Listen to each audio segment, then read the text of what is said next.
Fire brigade এখনো bed লাগবে।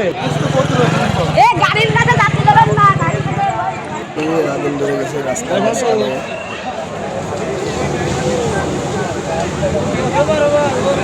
এইখানটাতে বেশি হবে, ভিতরে একটু জুম করে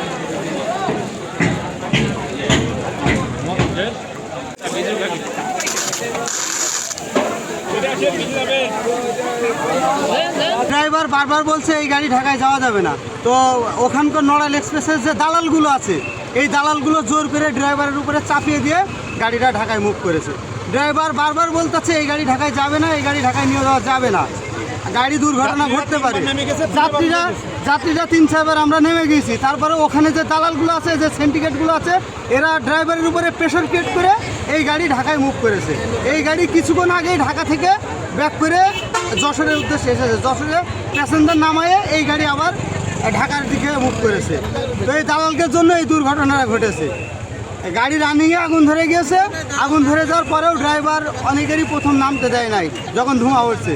তো লাস্টে যখন বেশি পর্যায়ে ধোঁয়া উঠেছে তখন ড্রাইভার হেল্পার নামিয়ে পালিয়ে গিয়েছে। তো যাত্রীরা আমরা আল্লাহর অশেষ রহমত যে জানটা নিয়ে মানুষ বাঁচতে পেরেছে।